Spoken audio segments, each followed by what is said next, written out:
சரி, இப்போ நகை கடைகள்லாம் ஃபிக்ஸட் ப்ரைஸ், டிஸ்கவுண்டட் ப்ரைஸ் அப்படின்ற மாதிரி 2 சொல்கிறாங்க. ஃபிக்ஸட் ப்ரைஸ்ன்னு சொல்லிட்டு நிறைய அட்வர்டைஸ்மெண்ட் வருது. என்கிட்ட வந்து இந்த ரேட்டுக்கு மேலே ஒரு பைசா கூட அந்த வேஸ்டேஜ் அவங்களுக்கு தானே யூஸ் ஆகுது. அதை ஏன் வேஸ்டேஜ்னு ஒரு அமௌண்ட் போட்டு மக்கள்கிட்ட வாங்குறாங்க? 10 கிராம் தங்கத்தை வச்சுட்டு 1000 கிராம் செய்ய முடியாது. ஸோ அதுக்கு அடிஷனலாக வந்து 20% வந்து எக்ஸ்ட்ரா இதில் எந்த மாற்றமும் கிடையாது. 100% கேம் நடக்குது.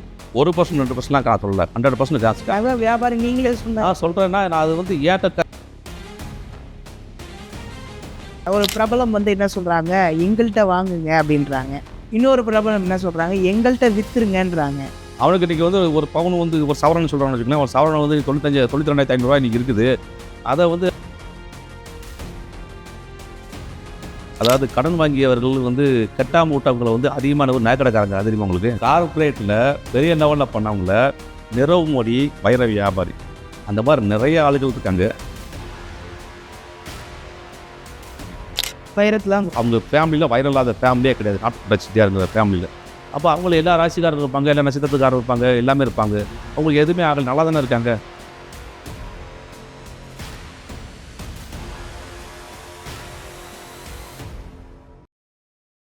சார், நீங்கள் ஒரு கின்னஸ் ரெக்கார்ட் பண்ணியிருக்கீங்க அப்படின்னு கேள்விப்பட்டோம். இது என்ன பண்ணியிருக்கீங்க? இந்த தொழிலில் நம்ம வந்திருக்கோம், நம்ம என்ன சாதித்தோம்? எல்லாரும் பண்ணுறாங்க பிஸ்னஸ்ஸு, எல்லாரும் தொழில் பார்க்குறாங்க. நம்ம இருந்து கொஞ்சம் தனியாக நிற்கணும் அப்படின்னு நினச்சேன். நம்ம தங்கத்தில் ஏதாவது செய்வான்னு பார்த்தேன். அப்போ வந்து இந்த கப்பு வந்து டிவிலெலாம் வரும், வேர்ல்டு கப்பு கிரிக்கெட் வரும். அதை பார்த்த உடனே எனக்கு டக்குன்னு வந்து அதை பண்ணால் நம்ம தங்கத்தில் பண்ணுவோம். என்ன சைஸ்லாம் பண்ணால் டிசைன் பண்ணும்போது குட்டியாக யாரும் பண்ணியிருக்க மாட்டாங்க, நம்ம பண்ணுவோம் அப்படிங்கிற ஒரு ஐடியா எனக்கு வந்துச்சு. குட்டியானா அந்த மினியேச்சர் மாதிரி மினியேச்சர்ஸ் அந்த டைமில் வந்து 70 மில்லி தான் இருந்துச்சு. என்ன சொல்றீங்க? 70 மில்லிகிராம் தான் இருந்துச்சு. 70 மில்லிகிராம்ல வேர்ல்டு கப்பு பண்ணேன். அது வேர்ல்டு 70னா மேலே ஒரு பால் இருக்கும், 2 ஸ்டெம்மு 3 ஸ்டெம் இருக்கும். அது எனக்கு ஒரு 20 டேஸ் கிட்ட வந்து நம்ம டைம் எடுத்து பண்ணேன். அது ஒரு சேலஞ்சான ஒரு, ஏன்னா ஃபஸ்ட் டைம் பண்ணுறோமா, சரி, அதனால் ஒரு சேலஞ்ச் இருந்துச்சு. லோக்கல் சேனலில் வந்து கரண்ட் டிவியில் வந்து நம்மளை பார்த்து சார் நல்லா பண்ணியிருங்களா சார், நம்ம வந்து சேனல் ஒன்றா போடுவோம், செய்தி சேனலில் போடுவோம். அதை போட்ட உடனே லோக்கல் உள்ள வந்து மற்ற இந்த ப்ரெஸ்ஸில் உள்ளவங்களாம் நண்பர்லாம் வந்தாங்க. தந்தி நியூஸ் பேப்பரில் வந்தாங்க, தந்தி நியூஸ் பேப்பர் வந்து காமிச்சு அவங்க ஃபோட்டோஸ்லாம் எடுத்து போட்டாங்க. மறுநாள் காலையில் பார்த்தீங்கன்னா அதான் பெரிய டாப்பிக்காக இருந்துச்சு. ராஜபாளையத்து வாலிபர் கிண்ண சாதனைக்கு முயற்சின்னு போட்டு ஒரு ஹெட்லைன் போட்டு அது கிட்டத்தட்ட ஒரு 1/4 பேஜில் வந்து நம்மளோட செய்தி தான் இருக்கும். அந்த டைமில் தான் வந்து NDTVலேருந்து நம்ம ரிப்போர்ட்டர் இருந்தார். அப்போ NDTV வந்து என்னோட நியூஸ் வந்துச்சு. சார், அப்போ எப்போ நீங்கள் கின்னஸ் சாதனை அப்படின்றது எப்போ? கின்னஸ் சாதனைங்கிறது வந்து சார் 2007 நம்ம அப்ளை பண்ணிட்டீங்க. இப்போ ஹெல்மெட் அவேர்னஸ்க்காண்டி நான் பண்ணியிருந்தேன், வெளியில் பண்ணியிருந்தேன். அடுத்தடுத்து பண்ணும்போது ஃபேன் பண்ணியிருந்தேன். ஃபேன் கோல்டில் 1 கிராம் தான். 1 கிராமில் 3/4 இன்ச்சு தான் இருக்கும். 3/4 இன்ச்சு அது உள்ள வந்து டேபிள் ஃபேன்லாம் வந்து என்ன டேபிள் போடைய ஃபேனோடைய என்ன அது பார்த்தா என்ன இமேஜோ அதே இமேஜ் அப்படியே பண்ணி அதில் ஒரு மோட்டர் ஃபிட் பண்ணியிருக்கேன். சரி, என்ன சார் சொல்கிறீங்க? அதில் ஒரு மோட்டர் ஃபிட் பண்ணி அது ஆன் ஆஃப் சுவிட்ச் நான் பண்ணியிருக்கேன். அதில் வயர் வெளியே எடுத்திருக்கேன். இந்த வயரை நம்ம வந்து பேட்டரியில் கனெக்ட் பண்ணோம்னா காற்று வருமா? காற்று வரும். அந்த ஃபேனுக்கு என்ன தகுந்தாப்புல காற்று வருமா தான் வரும். நான் ஓப்பனாக சொல்லிடுறேன், நான் சயின்டிஸ்ட் ஆக நான் ஆசைப்பட்டேன். எதையாச்சும் ஒன்று பார்த்தா வந்து அது மேலே ஒரு ஈர்ப்பாகி நம்ம செய்யணும், ஒரு மனசில் மைண்ட் இருக்கும். அது என்னமோ நம்ம தொழிலை காட்ட வேண்டிய சூழ்நிலை வந்துருச்சு. நெக்ஸ்ட் அயன் பாக்ஸ் பண்ணோம். அயன் பாக்ஸ் ஹீட்டு அதெல்லாம் ஏறும். அதுலேயே வந்து ஹீட்டு உள்ளே வந்து ப்ளம்மண்ட்னு சொல்லுவாங்க. அதே மாதிரி ப்ளம்மண்ட் இல்லாமல் நான் ஒரு மெத்தடில் வந்து ஹீட்டு ஏறுற மாதிரி ப்ளஸ் மைனஸ் அந்த லைனை கொடுத்துருந்தேன். அதுவும் கொஞ்சம் லைட்டாக ஹீட்டு ஏறும். தேசிய கொடி ஒன்று பண்ணேன் சுதந்திர தினத்துக்கு. சூப்பர். அதுவும் வந்து 40 மில்லியில் பண்ணேன். இதெல்லாம் பண்ணீங்கன்னா நீங்களே பண்ணீங்களா, இல்லை வந்து உங்ககிட்ட அசிஸ்டன்ட் யாராவது வச்சு? இல்லை, ஏன்னா ஓனாவே பண்ணதான். நீங்கள் மட்டுமே ஓனாவே பண்ண. சென்னை ட்ரேட் சென்டரில் வந்து ஜுவல்லரி எக்ஸிபிஷன் போட்டாங்க, வேர்ல்டு ஜுவல்லரி எக்ஸிபிஷன் போட்டாங்க. எனக்கு வந்து ஸ்பெஷலாக என்னை இன்வைட் பண்ணியிருந்தாங்க. சூப்பர். அப்போ வந்து ஜிஆர்டியில் வந்து 1 கிலோவில் வந்து ஜிமிக்கி பண்ணியிருந்தாங்க, இவ்வளோ உயரம்.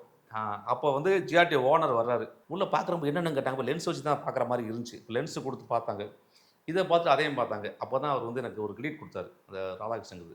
சார், நீங்கள் பெருசு பண்ணிடலாம், இதெல்லாம் சாதாரண விஷயம், நீங்கள் சிறுசாக பண்ண மினிச்சர்ஸ் பண்ண தான் ஒரு சேலஞ்சு, உண்மையிலே கிரேட் சார் சொல்லி எனக்கு. ஆனால் உண்மை அவர் சொன்ன மாதிரி பெருசை கூட அப்படியே பார்த்துட்டு கடந்து போயிடுறாங்க. இது செஞ்சிடலாம். லென்ஸை வந்து உன்னிச்சு கவனிக்க வச்சிருக்கீங்க பார்த்தீங்களா? இதை வந்து எனக்கு அவர் வந்து என்னை அப்ரிஷியேட் பண்ணி போனார். சார், இது உண்மையிலே சேலஞ்சான விஷயம் சொல்லி எனக்கு ஷேக் பண்ணிட்டு போனார். சரி, இப்போ நகை கடைகள்லாம் ஃபிக்ஸ்டு ப்ரைஸ், டிஸ்கவுண்டட் ப்ரைஸ் அப்படின்ற மாதிரி 2 சொல்கிறாங்க. ஸோ அதை பற்றி நீங்கள் என்ன நினைக்கிறீங்க? அது பின்னாடி என்ன இருக்குது? ஃபிக்ஸட் ப்ரைஸ் அப்படின்னு சொல்லி ஃபிக்ஸட் ப்ரைஸ்ன்னு சொல்லிட்டு நிறைய அட்வர்டைஸ்மெண்ட் வருது. என்கிட்ட வந்து இந்த ரேட்டுக்கு மேலே ஒரு பைசா கூட கிடையாதும்பாங்க. ஆனால் ஒரு குறிப்பிட்ட நகையை மட்டும் தான் சொல்லுவாங்க. இப்போ கடையில் பொறுத்தவரை எல்லா கடையிலையுமே வந்து ஈவனாக எந்த கடையிலையுமே வேஸ்டேஜ் கிடையாது.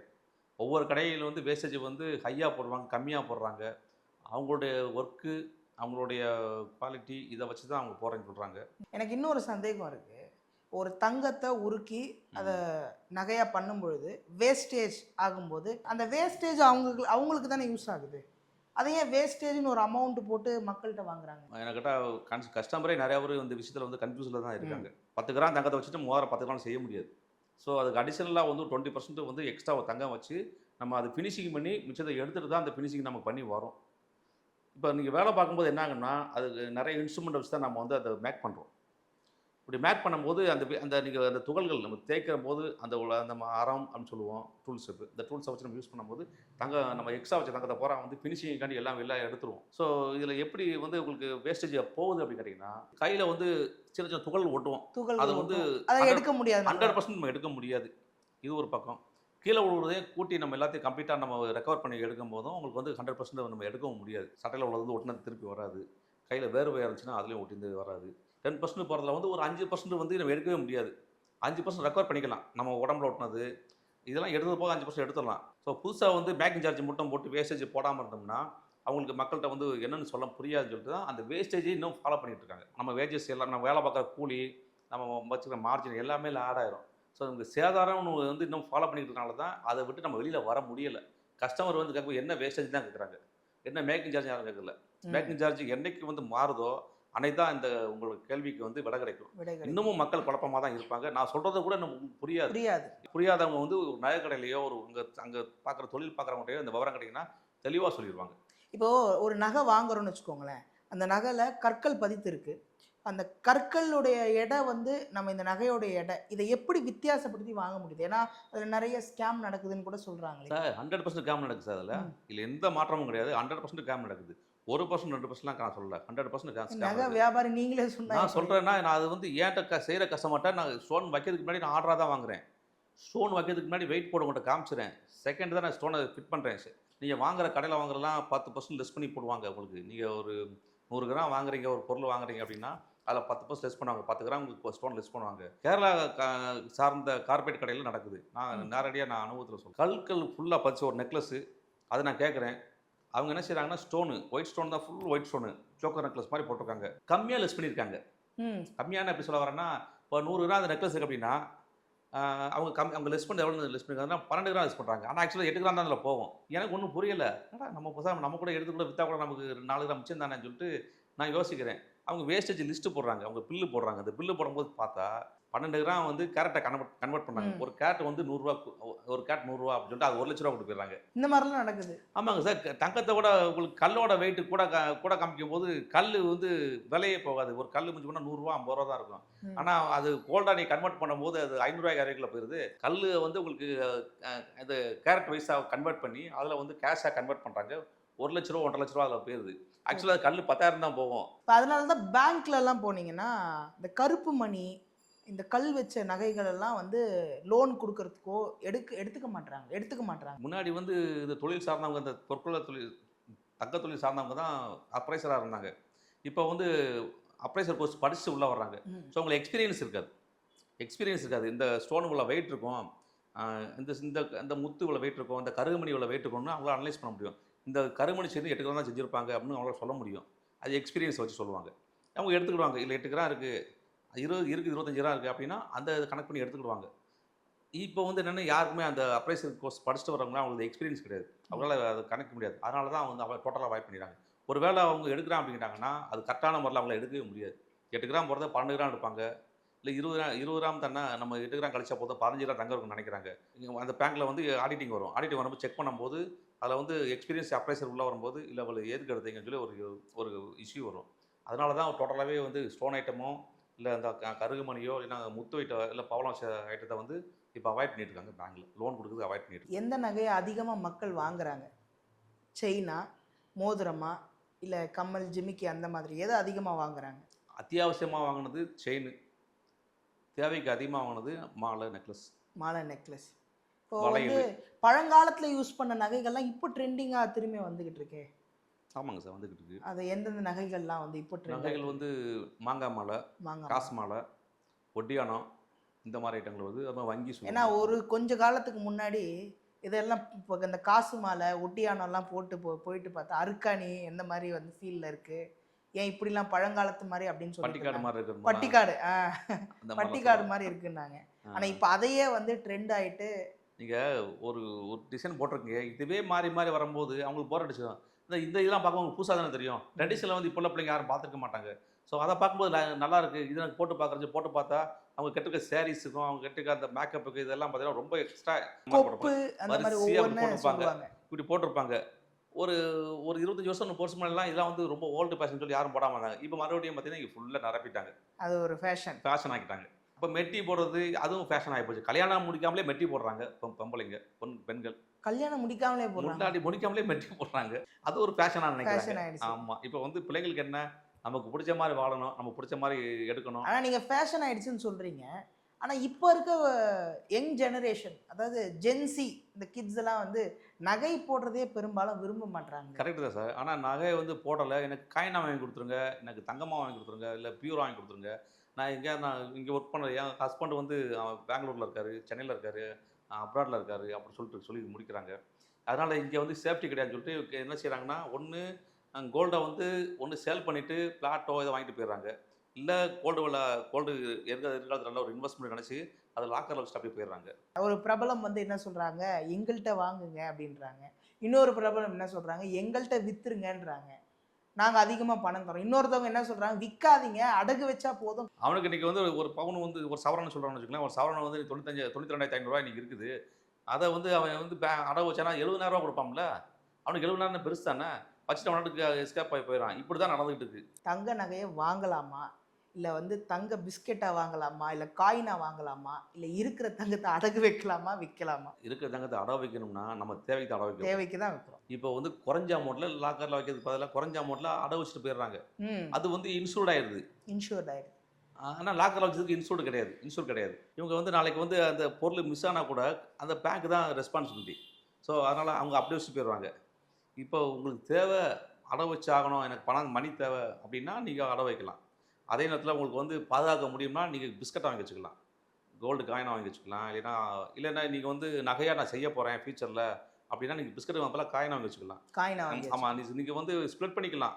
நீங்கள் பிஸ்கட்டாக வாங்கினீங்கன்னா 100 கிராம் இருக்கும், 100 கிராம்னா அதை கட் பண்ணணும், நிறையா அதை ப்ராசஸ் இருக்குது. இந்த டிஜிட்டல் கோல்டு, கண்ணுக்கு தெரியாத ஒரு கோல்டு நீங்கள் வாங்கிக்கோங்க அப்படின்ற ஒரு விஷயம் வந்து மார்க்கெட்டிங் பண்ணிட்டு இருக்காங்க சார். அது வந்து இன்வெஸ்ட்மெண்ட் பண்ணுறதுக்கு சரியா? இப்போ வந்து பொதுவாகவே வந்து நீங்கள் பேப்பர் வேல்யூவே கிடையாது. டிஜிட்டல் கோடுங்கிறது ஆல்ரெடி ஆன்லைனில் ட்ரேடிங் பண்ணுறாங்க. ஆன்லைனில் உங்களுக்கு ஹோல்டு பண்ணி கொடுத்துருவாங்க, உங்களுக்கு பர்ச்சேஸ் பண்ணி கொடுத்துருவாங்க. ஆனால் இது வந்து விற்கும் போது எந்த அளவுக்கு அவங்க விற்று கொடுப்பாங்க, நம்ம மறுபடியும் எப்படி மணி வந்து நமக்கு லாஸ் ஆகாமல் வருமா, கோல்டு கூடுறனால தான் லாஸ் வந்து நம்ம தப்பிச்சுக்கிட்டு இருக்கோம். ஸோ நீங்கள் வந்து கோல்டுங்கிறது உங்களுக்கு வேஸ்ட்டு. அதுக்கு நீங்கள் நேரடியாக போய் ஒரு கடையில் போய் அவங்கள்ட்ட 1000 இருக்கா, இந்த ஒரு 200 தங்கன்னா கொடுத்துட்டு போகிறாங்க. நீங்கள் ப்ரிஃபர் பண்ண மாட்டீங்க? நான் கண்டிப்பாக ப்ரிஃபர் பண்ணுவேன். சார், இப்போ தங்கத்தை விட இந்த கற்கள் சொல்கிறாங்க இல்லையா, இந்த நவரத்ன கற்கள், வைரம், இந்த மாதிரி கற்கள் பற்றி நீங்கள் என்ன நினைக்கிறீங்க? ஏன்னா ஒவ்வொருத்தவங்க ஒவ்வொரு விதமான கல்லை யூஸ் பண்ணுறாங்க. சில பேர் அந்த கலர் பிடிச்சிருக்கு, அந்த எனக்கு இந்த பச்சை போட்டால் நல்லாயிருக்கும் அப்படின்னு மனசளவில் உள்ளவங்க வந்து அந்த பச்சையை லைக் பண்ணுறாங்க. அவங்க அந்த மோதிரமாக போடுறாங்க. சில வைடூரியம் போடுறவங்களும் இருக்காங்க, அவங்க ராசிப்படி போடுறவங்க, வைரம் போடுறவங்களும் இருக்காங்க. சிலர் இந்த கலர் போட்டால் கைக்கு அழகாக இருக்குது அப்படின்னு நினச்சி போடுறவங்க. அவங்க கலரை பற்றி யோசிக்கிறது இல்லை, அவங்க பிடிச்ச கலர் அவங்க எடுத்து போடுறாங்க. இது இந்த மாதிரி வேறு கேட்டகரியில் இருக்காங்க. ஏதாவது ரொம்ப ப்ரீஷியஸான ஸ்டோன் இருக்கா, இது கிடைக்கிறது ரொம்ப கஷ்டன்ற மாதிரி ஏதாவது கல் இருக்கா? இந்த மரகத கல் சொல்லுவாங்க, கிடைக்கிறது கஷ்டங்கிறத விட கிடைக்குது. பட்டு அதோட கிளாரிட்டி வந்து ரொம்ப கிளாரிட்டியான பொருள் கிடைக்கிறது கொஞ்சம் கஷ்டம். ஒரு ஸ்டோன் எடுத்திங்கன்னா உள்ளே வந்து ரேகை ஓடும், நீரோட்டம் சொல்லுவோம். அந்த கல்லையே ஒரு மாதிரி பிளாக் ஷேட் இருக்கும். அந்த மாதிரி இல்லாமல் கண்ணாடி மாதிரி இருக்கிற கல் தான் ரொம்ப ரேரு. அதில் நீரோட்டம் என்ன புரியல? அது உள்ளே பார்த்தீங்கன்னா ஒரு மாதிரி அலை மாதிரி ஒரு லைட்டாக ஒரு ஷேடு மாதிரி உள்ளே இருக்கும். ஒரு மாதிரி லைட்டாக உள்ளே பார்த்தீங்கன்னா ஒரு ஒயிட் ஷேட் அந்த மாதிரி உள்ளே வந்து ஒரு ரேகை மாதிரி ஃபீல். ஆமாம் இருக்கும். அதுலேயே பார்த்தீங்கன்னா கொஞ்சம் கிராக் இருக்கும். ஏன்னா இருக்கிறதுலே வந்து மரகதம் மட்டும்தான் வெயிட் கம்மி. அதோட வெயிட் கம்மி, டென்சிட்டி கூட. உத்தரகோசம் அங்கேன்னு ஒரு சிவஸ்தலம் இருக்குது.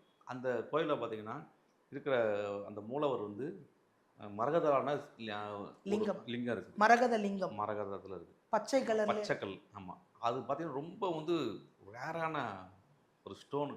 அதில் தான் அதை வடிவமைச்சிருக்காங்க. ஒரு மேளம் அடித்தோம்னா அந்த மேளத்துக்கு அந்த வைப்ரேஷன் சவுண்டை தாங்க முடியாமல் கல் உடஞ்சிரும். அந்த அளவுக்கு ஒரு ஒரு லேசான ஒரு ஸ்டோனை மேல அடிக்க மாட்டாங்க அந்த கோயிலில் மேலே அடிக்கிறது இல்லை. ஏன்னா அந்த மேலே அடித்தா அந்த ஸ்டோன் வந்து டேமேஜ் ஆகிருன்னு சொல்லிட்டு அந்த மேலே அடிக்கிறது அங்கே கிடையாது. அந்த பெல் மணி அடிக்கிறது அது கூட எதுவுமே இருக்காது. அது சவுண்டு கம்மியாக இருக்கும். ஆனால் மேலே அடிக்க மாட்டாங்க. மத்தளங்கள் இல்லை. சரி, இப்போ முத்து சொல்கிறாங்கல்ல, முத்து இந்த கற்கள்லாம் ஒரிஜினல் இப்போ கிடைக்குதுங்களா? கோழியை வந்து நம்ம வந்து ஹைபிரிடாக வந்து கோழி உருவாக்குறோம். அது மாதிரி இந்த சிப்பியில் வந்து இவங்க வந்து அதை ஜீரணம் இல்லாததுனால தான் அது முத்தாக கன்வெர்ட் ஆகுது, உருவாகுது. சிப்பிகளை வந்து விரிச்சு விட்டு ஒரு களத்துக்கு உள்ளே போட்டுருவாங்க.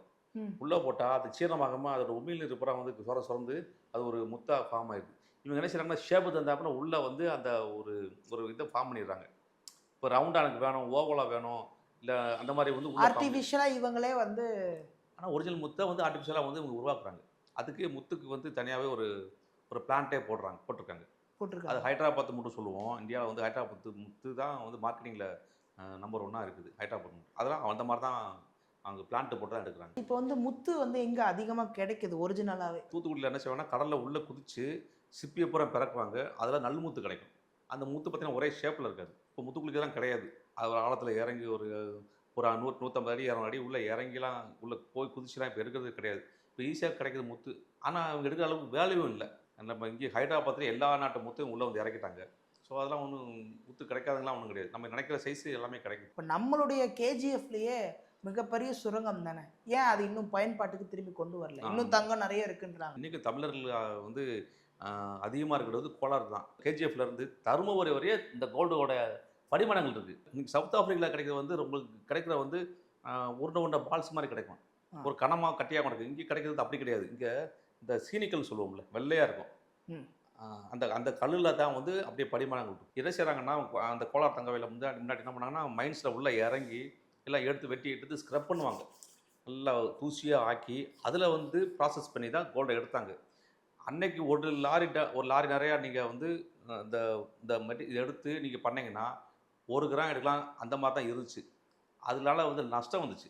அதனால் அதை நிப்பாட்டிட்டாங்க. அதனால் இப்போ எடுத்தாலும் ஆனால் அந்த கவர்மெண்ட் எடுத்து நடத்தணும். இது சென்ட்ரல் கவர்மெண்ட் மைன்ஸ் அப்புறம் கவர்மெண்ட் சென்ட்ரல் கவர்மெண்ட் கையில் தான் இருக்குது. இந்தியாவில் வந்து ஏகப்பட்ட இடத்துல இருக்குது சார். நம்ம ராஜபாளையத்திலே இருக்குது சார் தங்கம். ஆச்சரியமாக இருக்குது. ராஜபாளையத்தில் தங்கமா அப்படின்ற மாதிரி இருக்குது. நிஜமாவே இருக்குங்களா? ஆமாங்க சார். இது நான் சொல்லலை சார். இது இங்கே உள்ள ஆய்வு பண்ணி இங்கே உள்ள சொல்லி அவங்க மூலியமாக தான் டிவிலலாம் வந்து எல்லாரும் ஏன்டே கேட்டிருக்காங்க, ஃபோன்லேயே கேட்டிருக்காங்க. இப்போ தான் ஆய்வில் வந்து சொல்லியிருக்காங்க. 2 இயர்ஸ் பேக் நான் தங்க ராஜபாளையம் இருக்க நானே கண்டுபிடிச்சிட்டேன். 100 வருஷத்துக்கு முன்னாடி ராஜபாளையமோ இல்லை பக்கத்தில் உள்ள ஸ்ரீவிபுத்தூரோ இல்லை பக்கத்தில் உள்ள சங்கரங்கோயிலோ அவங்க ஊரில் வந்து ஒரு மூக்குத்தி செய்யணும்னா ஒரு மூக்குத்தட்டு செய்யணும். ஒரு 1/2 கிராம் தங்கம் தேவை இருக்குது. இந்த தங்கம் வாங்குறதுக்கு இந்த 1/2 கிராம் தங்கம் வாங்குறதுக்கு யாரும் திருநெல்வேலிக்கு போயிருக்க மாட்டாங்க, இல்லை மதுரைக்கு போயிருக்க மாட்டாங்க. இங்கே அங்கே தான் மார்க்கெட்டில் தங்கம் கிடச்சிருக்கும். லோக்கலில் எங்கேயும் கிடைக்க வாய்ப்பே கிடையாது. அப்போ எங்கே எடுத்திருப்பாங்க? எனக்குள்ள வந்து ஒரு கேள்வி என்கிட்ட இருந்துச்சு. ஸோ ஏன்னா இப்போ நானும் யோசனை பண்ணிக்கிட்டு இருக்கேன். 1 இயராக வந்து நான் அனலைஸ் பண்ணிக்கிட்டே இருக்கேன். என்னோட சைடில் உள்ள நம்ம தொழில் சார்ந்தவங்க எல்லாம் பழைய ஆளுக்கெல்லாம் விசாரிக்கிறேன். பழைய ஆளுக்கெல்லாம் விசாரித்து இந்த மாதிரி தங்கம் வந்து அந்த காலத்தில் எப்படி கிடச்சிது ஒரு காரணம் சொல்கிறாங்க. நாங்கள் வந்து பழைய தங்கத்தை புடம் போடுவோம், கையில் வச்சுருப்போம் ஒருத்தர் சொல்கிறாரு. ஒருத்தர் வந்து இங்கேயே ஆற்று படுக்கையிலே வந்து நாங்கள் வந்து இந்த காக்கா பொண்ணு எடுத்து அதை நாங்கள் வந்து தங்கமாக எந்த ஆற்று படுக்கையில் இங்கே உள்ளூர் ஓடுற ஆற்று படுக்கை நம்ம ராஜபாளையத்தில் என்ன சொல்லுவோம்னா இங்கே அயனாருன்னு சொல்லுவோம். இந்த மாதிரி இங்கே சேத்தூரில் ஒரு அங்கே ஒரு ஆறு ஓடும். இந்த மாதிரி வந்து கரையோரத்தில் பார்த்திங்கன்னா ஒரு மின்னு இருக்கும். அந்த காக்கா பொண்ணு நாங்கள் சொல்லுவோம். அதை எடுத்து அதை ஏதோ ப்ராசஸ் பண்ணி தான் அவங்க செஞ்சுருக்காங்கிறது நிறைய விஷயம் நான் கேள்விப்பட்டிருக்கேன். அதில் தங்கம் துகள்கள் வந்திருக்கு. தங்கம் வந்து படிமானங்கள் இருந்திருக்கு. படிமானங்கள் அது ஒரு மாதிரி மின்னுது இல்லை, அதுதான் வந்து அவங்களுக்கு தங்கமாக இருந்திருக்கு. ஒரு நம்ம வந்து கவரிங் செயல மேலே ஒரு மாதிரியா மின்னுது பார்த்தீங்களா, அது கோல்டு கோட் பண்ணிப்பாங்க. அந்த மாதிரி தான் இருந்திருக்கு. இதை ஏதோ ஒரு ப்ராசஸ்லாம் அவங்க வந்து எடுத்திருக்காங்க. இதை எடுத்து தான் உள்ளூரில் செஞ்சுருக்காங்க. அது குவாலிட்டி பார்த்தீங்கன்னா 70% 75% தான் இருந்திருக்கு. எனக்குள்ளே இது வரும்போது இந்த மாதிரி விஷயத்தில் நம்ம வந்து தேடி பார்ப்போம். அது ஆழமாக உள்ளே போயிட்டேன். இதில் இதுக்குன்னு ஒரு லேப் மாதிரி செட் பண்ணிட்டேன். நம்ம கடையிலே செட் பண்ணி அந்த தங்கத்தை எப்படி எடுத்துடணும், இங்கே இருக்கிறது நம்ம உறுதிப்படுத்தணும்னு சொல்லிட்டு நான் முயற்சி பண்ணேன். எடுத்துட்டேன். அதுதான் பெரிய விஷயம். ஆனால் நிறையா எடுக்கல, சும்மா ஒரு 100 மில்லி தங்கம் 100 மில்லிகிராம்ங்கிறது ஒரு. ஆனால் எடுத்துங்கிறது தான் எனக்கு சாதனை. எங்கே எடுத்தீங்க, எப்படி எடுத்தீங்க? இல்லைங்க சார், நான் வந்து நம்ம ராஜபாளையம் பகுதியை சார்ந்து ஆற்றுப்படுக்க உள்ள கொஞ்சம் மண், இந்த கல் சீனிக்கல் இருக்குல்ல, இந்த கல் இதெல்லாம் சேகரித்து எந்தெந்த ஏரியாவில் இருக்குன்னு சேகரிக்கும் போது இந்த மல்டிப்பட்டி சைடில் வந்து ஒரு கல் சீனிக்கல் எடுத்தேன். தற்செயலாக போகும்போது கண்ணில் அது படித்து. சீனிக்கல்னா எப்படி இருக்கும்? ஒரு வெள்ளையாக இருக்கும். வெள்ளையாக இருக்கும். அந்த கல்லில் பார்த்தீங்கன்னா ஒரு மாதிரி காக்கா புண்ணு மாதிரியே இருந்துச்சு. அந்த மாதிரி மின்னு இருந்துச்சு. அது வந்து நம்ம காக்கா புண்ணு சொல்லுவோம். அதெல்லாம் நான் ஸ்க்ரப் பண்ணி அதை வந்து ஆசிட் போட்டு மறுபடியும் அதை வந்து இந்த எலக்ட்ரோபிளேட்டிங் மூலியமா வந்து எடுத்துட்டேன். ஆனால் ப்ராசஸ் லாங் ப்ராசஸ் சார் அது. ஷாக் ஆயிட்டேன். Long process. இது சக்ஸஸ் ஆயிருந்துச்சுன்னா எடுத்துக்கலாம், பட் பெரிய யூனிட் போடணும். சரி, இதை நீங்க பண்ணிட்டீங்க, அடுத்த கட்ட இதை நகர்த்தலையா? சார் நான் இதுக்கு வந்து எனக்கு வந்து அந்த ப்ராசஸ் வந்து ரொம்ப இழுத்துச்சு. எனக்கு ஒரு 6 மாசமா அந்த ப்ராசஸ் பண்ணிக்கிட்டே இருந்தேன். சக்ஸஸ் பண்ணிட்டேன். நான் லேப் மாதிரி செட் பண்ணேன். சிம்பிளாக செட் பண்ணேன். நான் என்னோட ஒர்க்கோட சேர்ந்தே நான் பண்ணதால எனக்கு வந்து அதில் வந்து லாஸ் எதுவுமே கிடையாது. எவ்வளவு செலவாச்சு அவ்வளோ அது பண்றதுக்கு? செலவுன்னு பார்த்தீங்கன்னா பெருசாக வந்து நம்ம இந்த டெக்னாலஜி நமக்கு ஒரு இருந்தனால ஒரு 10,000 15,000 செலவாயிருக்கும் அதை எடுக்கிறதுக்கு. ஆனால் டைம் எனக்கு எடுத்துச்சு. டைம் தான் எனக்கு இப்ப நிறைய செலவாச்சு. 6 மாத காலம் எடுத்து. 6 மாத காலமாக ஒன்று ஒன்றா நம்ம இதை தொட்டு அதை செஞ்சிடலாமா, இதில் கிடைக்குமான்னு இந்த ஃபைனலாக டச் பண்ணது வந்து எனக்கு கிடைச்சது வந்து அது 100 மில்லி. 100 மில்லிங்கிறது வந்து 110 மில்லியோ நம்ம இருந்துச்சு. அதை நான் எலக்ட்ரோபிளேட்டிங் மூலியமாக தான் எடுத்தேன். அதை ஸ்க்ரப் பண்ணுவோம் சார். நான் டெக்னிக்கலில் வந்து உங்களுக்கு சொல்கிறேன். அந்த ஸ்டோனஸ் நான் எடுத்து ஸ்க்ரப் பண்ணேன். ஸ்க்ரப் பண்ணி அதை ஆசிட் போட்டு நல்லா கொதிக்க விடுவோம். கொதிக்க விடும்போது என்ன ஆகும்னா அந்த ஸ்டோன் தனியாக அப்படியே வந்து அந்த சீனிகள் சொல்கிறோம்ல அது அப்படியே பிரிஞ்சது. அது கீழே வந்து அப்படியே கொஞ்சம் ஒரு மாதிரி அந்த ஒரு லேயர் வந்து ஃபார்ம் ஆச்சு. அது தண்ணியாக ஆயிரும். லிக்விட் அந்த மெருகு படம் சொல்லுவாங்க பார்த்தீங்களா, எலக்ட்ரோபிளேட்டிக் போடும்போது தண்ணியாக தான் இருக்கும் இந்த கோல்டு. அப்படி வந்து நம்ம ஆசிட் போட்டு பிரித்து எடுத்து அந்த இதில் தான் எலக்ட்ரோபிளேட்டிங் முறையில் வந்து அந்த சில கெமிக்கல்ஸ் வச்சு நான் ட்ரை பண்ணேன். எனக்கு அது வந்து சக்ஸஸ் கிடச்சி. இப்போ நீங்கள் சொல்கிறீங்க இல்லையா, இங்கே தங்கம் இருக்குது அங்கே தங்கம் இருக்குது அப்படின்னு சொல்லிட்டு, மேபி இதில் வந்து கார்ப்பரேட்னுடைய அரசியல் இதில் இருக்கா? ஒருவேளை வந்து இங்கே தங்கம் அதிகமாக கிடைச்சிட்டா நம்ம நாடு முன்னேறிடுமோ அப்படின்ற ஒரு விஷயம் கார்ப்பரேட் நிறுவனங்களால் இது வந்து அரசியலாக்கப்படுகிறதா? கண்டிப்பாங்க சார். அவங்களுக்கு அதானே சார் வேலை. கார்பரேட்டு இன்னும் பெரிய ஆள் ஆகணும், அடுத்த கார்பரேட் அடித்து மேலே போகணும் தான் நினைப்பாங்க. இன்றைக்கி தங்கத்தை வச்சு தான் எல்லா கடைக்காரும் கொண்டு வந்துட்டாங்க. இன்றைக்கி உள்ளூரில் ஜவுளி கடைக்காரங்க பேரலில் வந்து நகைக்கடை வச்சுருக்காங்க. பெரிய கடையிலே பேரலாக நகைக்கடை வச்சுருக்காங்க. போட்டி போட்டு வைக்கிறாங்க. இன்னைக்கு கவர்மெண்ட்டை வந்து பெரிய லெவலில் பண்ணும்போது கவர்மெண்ட்டில் வந்து பேங்க்லேயே லோன் கொடுக்குறாங்க. இளம் மரங்களுக்கு கொடுக்கல, பெரிய கடையில் கொடுக்காங்க. ஒரு ஸ்டேட்மெண்ட்டை வச்சு ஆடிட் ரிப்போர்ட்டை வச்சு அவங்களுக்கு லட்சக்கோடிகள்லாம் கொடுக்குறாங்க. அதாவது கடன் வாங்கியவர்கள் வந்து கட்டாம விட்டவங்களை வந்து அதிகமான ஒரு நகைக்கடைக்காரங்க. அது தெரியுமா உங்களுக்கு? கார்ப்பரேட்டில் பெரிய லெவலில் பண்ணவங்கள நிரவ் மோடி வைர வியாபாரி அந்த மாதிரி நிறைய ஆளுகள் இருக்காங்க.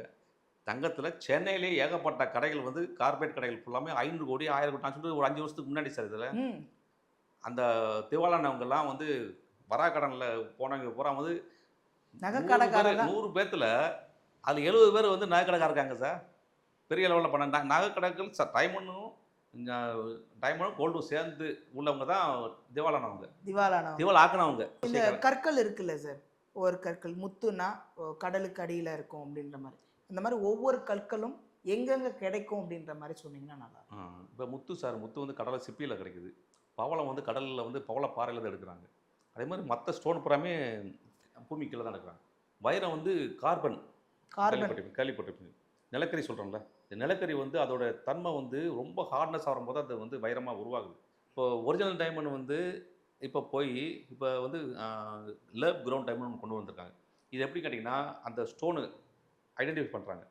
நிலக்கரின்னு சொல்கிறீங்களா, அந்த வைரமாக மாறக்கூடிய கல்லை ஐடென்டிஃபை பண்ணியிருக்காங்க. அதை எடுத்து 25 லட்சம் வருஷம் அதோட தன்மை வந்து கொஞ்சமாக மாறி வர்றத உங்கள் ஹீட் ப்ராசஸ் மூலிமா இவங்க டைமண்டாக வந்து கொண்டு வந்துடுறாங்க.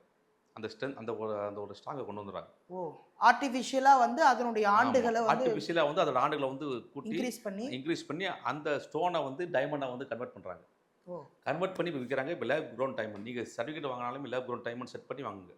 இப்போ நீங்கள் டைமண்ட் வந்து அது ரேட்டு கம்மி. ஆக்சுவலாக வந்து வெளியில் மார்க்கெட்டில் வந்து 20,000 கேரட் 25,000 வருது. ஆனால் வெளியில் வந்து ஒரு டைமண்ட் சொல்லி விற்கிறவங்களும் இருக்காங்க. யாருக்குமே அந்த நாலேஜ் இன்னும் வரலை. ஆனால் பெரிய கடையில் பெரிய கார்பரேட் கடையில் வந்து லேப் கிரவுண்ட் டைமண்ட் வந்துருச்சு. ரியல் டைமண்ட் சொல்லிட்டு அது ரியல் டைமண்ட் தான். கோழி பிராய்லர் கோழி இந்த ரெண்டும் தான் அதே தான். நம்மளால் கண்டுபிடிக்க முடியாது. டைமண்டில் இப்போ கோஹினூர் டைமண்ட் நம்மளுடைய டைமண்ட் ரொம்ப ஃபேமஸ். அந்த மாதிரி அதில் என்னென்ன வித்தியாசங்கள்லாம் இருக்குது? ஸோ அதிலே கலர்ஸ் இருக்குது. டைமண்ட்லேயே வந்து நிறைய கலர்ஸ் இருக்குது. அதில் ப்ளூ கலரில் அடிக்கும், ப்ளூ ஜாக்கர் சொல்லுவாங்க, அலெக்சாண்ட்ரியாக்கள்னு சொல்லுவாங்க. அதுவும் டைமண்டோட சேர்ந்தது தான். ஒயிட் இருக்குது, மஞ்சள் கலரில் இருக்குது. டைமண்ட்லேயே மஞ்சள் கலரில் இருக்குது. மஞ்சள் கலர் டைமண்ட் இருக்குது. நாங்கள் எங்கள் ஏரியாவில் மது கலர் சொல்லுவோம் டைமண்ட்லேயே. அது ரேட்டு கொஞ்சம் குவாலிட்டி ரேட்டு கம்மி. இதுக்கே ஹையாக இருக்குது. அலெக்சாண்ட்ரியான்னு சொல்லி ஒரு ஸ்டோன் சொல்லுவாங்க. அலெக்சாண்ட்ரியான்னு சொல்லிட்டு சொன்னால் அதுதான் மாவீரன் அலெக்சாண்டர் வச்சிருந்த இந்த கிரீடத்தில் வச்சிருந்த கல். அதுதான் வந்து அலெக்சாண்ட்ரியா கல். அந்த கல் வந்து பிங்க் கலரில் இருக்கும். பிங்க் கலர் அதோட தன்மை எப்படி மாறினா ஹீட்டு கொடுக்கும்போது ப்ளூ கலர் மாறும்.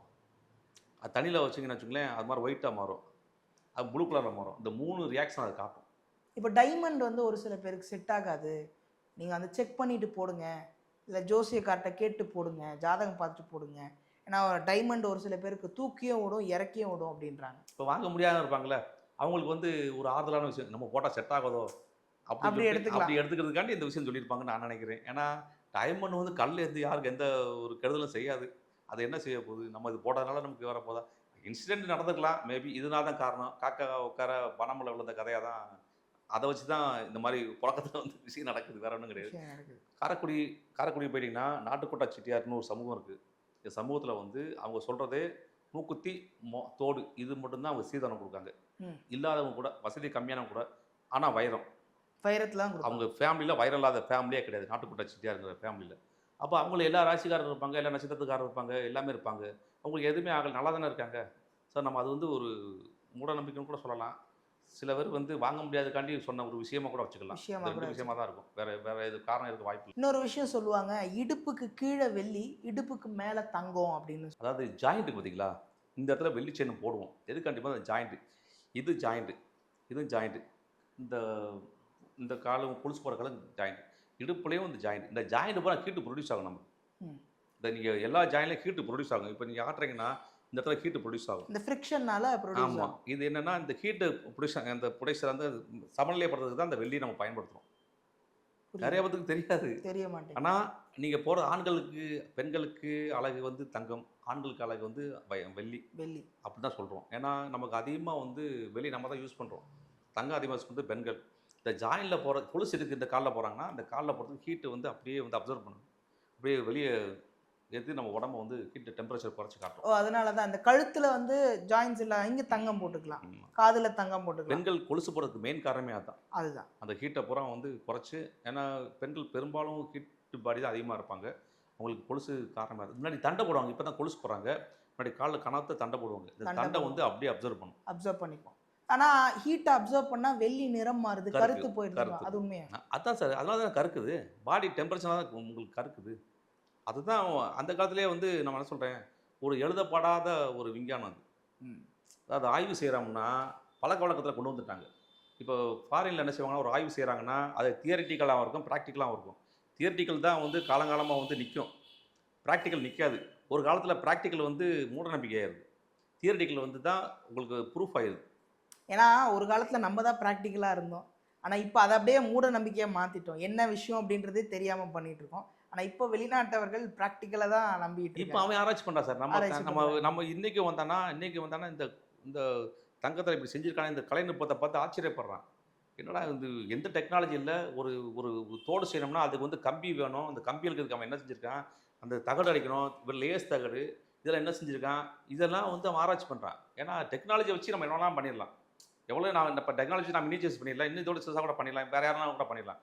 ஆனால் அந்த காலத்தில் எந்த எக்யூப்மெண்ட்ஸுமே எந்த இன்ஸ்ட்ருமெண்ட்டும் இல்லாத காலத்தில் அவன் எப்படி பண்ணான், அதை தான் அவன் திங்க் பண்ணுறான். அவங்களுக்கு தியரிட்டிக்கல் இல்லை. கொஞ்ச நாளைக்கு முன்னாடி 1 கிலோ வெங்காயம் 1 கிலோ தக்காளியே வாங்காமல் இருக்கிற மக்கள் இங்கே நிறைய பேர் இருக்காங்க.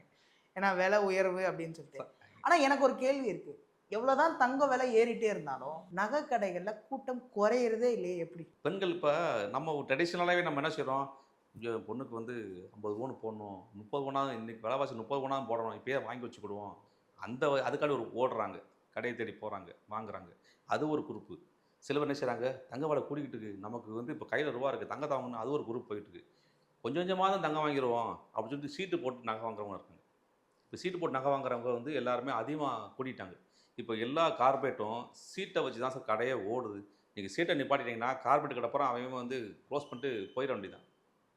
அது ஒரு தீர்மானம் தான் நிறைவேற்றணும் மக்கள் எல்லாம் சேர்ந்து. சீட்டு மட்டும் நிப்பாட்டிட்டாங்கன்னு வச்சுக்கோங்களேன், நகைச்சீட்டு மட்டும் நிப்பாட்டிட்டாங்கன்னா யாருமே போடலை, கவர்மெண்ட் பேன் பண்ணிட்டாங்க அப்படின்னு வச்சுக்கோங்களேன், எந்த கார்பரேட் கடையுமே நிற்க முடியாது. இன்றைக்கி தங்கத்தோட விலை 1 கிலோ வந்து இன்றைக்கி 1,25,00,000 1 கிலோ. பியூர் கோல்டு நான் சொல்கிறேன், நம்ம பியூர் கோல்டு தான் நம்ம பேசினா தான் கரெக்டாக இருக்கும். ஒரு சாதாரண ஒரு கார்பரேட் கடை நம்ம ராஜபாளையம் எடுத்துக்கணும்னு வச்சுங்களேன், ஒரு சாதாரண ஒரு கார்பரேட் கடை, எந்த கடையாக ஒரு கடை எடுத்துங்க, மினிமம் ஒரு 35 கிலோ டு 40 கிலோ தங்கம் வச்சுருப்பாங்க. இதோட வேல்யூ பார்த்தீங்கன்னா 50 கோடி கிட்ட வருது.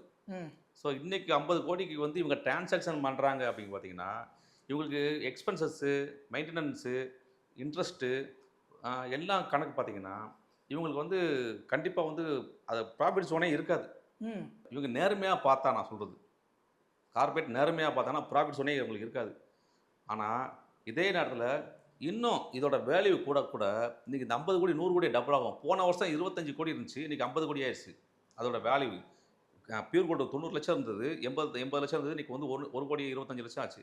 ஸோ ஆட்டோமேட்டிக்காக அதோட வேல்யூ கூடியது. 1.4 கோடினா இன்னைக்கு 50 கோடி ஆச்சு அந்த 35 கிலோவுக்கு. இதே 35 கிலோ வந்து ஒரு கிராம் வந்து ஒரு பியூர் வந்து 3 கோடிக்கு போகுதுன்னு வச்சுக்கோங்களேன். ஒரு கிலோ 3 கோடிக்கு போச்சுன்னா 35 கிலோவுக்கு வந்து கிட்டத்தட்ட அது வந்து கணக்கு பண்ணிக்கலாம். டபுள் ட்ரிபிள் 100 மடங்கு. கோடி போயிருது. 100 கோடி போச்சுன்னா இவங்க வந்து பேங்க் இன்ட்ரெஸ்ட் வாங்கியிருப்பாங்க. யாரு பேங்க்ல 100% இவங்க வந்து சொந்த முதல்ல வந்து எந்த கார்ப்பரேட்டும் கடையும் கிடையாது. பப்ளிக்கிட்ட வாங்கின இன்வெஸ்ட்மெண்ட்டு, சீட்டு, நாங்கள் பேங்க் லோன் இதை வச்சு தான் அங்கே ரன் பண்ணிட்டு இருக்காங்க. இவங்க சொந்த முதல்ல வச்சு எந்த கடையும் கிடையாது. எந்த கார்ப்பரேட்டும் ரன் எந்த பண்றது கார்ப்பரேட்டும் கிடையாது. இவங்க எப்படி இன்ட்ரெஸ்ட் கொடுப்பாங்க? பிசினஸ் குறைய ஆரம்பிச்சிடும். விலை கூடும்போது மக்கள்கிட்ட வந்து வாங்குற கெப்பாசிட்டி குறைஞ்சிரும். இன்னைக்கு 1000 ரூபாய் சம்பளம் வாங்குறாங்க சார் இன்னைக்கு. ம். தங்கம் வந்து 1000 ரூபா இருந்தது 5000க்கு போச்சுன்னா சம்பளம் 5000 போகாது. 200 ரூபா கூடும், 300 ரூபா கூடும். 5 வருஷம் கழிச்சு டபுள் ஆகும். ஆனால் தங்கம் வந்து 3 மடங்கு 4 மடங்கு போச்சு எப்படி தங்கம் வாங்குவாங்க? முன்னாடி போனஸ் ராஜபாளத்தில் மில்லில் போனஸ் போட்டாங்கன்னா 30,000 போடுவாங்க, 20,000 போடுவாங்க, 25% 30% போடுவாங்க. இப்போ 10% தான் போடுறாங்க. இன்னும் அவ்வளோலாம் போடுவாங்க சார் முன்னாடி போட்டாங்க சார். அன்னைக்கு இருந்து சார். அன்னைக்கு வந்து கொலுசு எடுப்பாங்க, தங்கத்தில் ஜாமான் செய்வாங்க, ட்ரெஸ் எடுப்பாங்க, முடிஞ்சு போச்சு. எல்லாத்துலேயுமே இந்த அவங்க பட்ஜெட்டில் 20,000 எடுத்துருவாங்க. 5 பவுன் கூட எடுப்பாங்க சார். நான் சொல்ல 15 வருஷத்துக்கு 20 வருஷத்துக்கு முன்னாடி நல்லா போயிருக்கு சார் மில்லு ராஜபாளத்தில். நான் ராஜபாளத்தை சொல்கிறேன். இப்போ வந்து வாங்க முடியாது. இப்போ 20,000 போனஸ் போடுறாங்க. 20,000 என்ன அவங்க ஏறி 10 கிராம் 100 கிராம் கொலுசு கூட வாங்க முடியாது அவங்களால. நம்ம ராஜபாளத்தில் ஒருத்தர் வந்து 1942 43 1 லட்ச ரூபா வந்து இப்போ வட்டி கொடுத்து வாங்கினார்.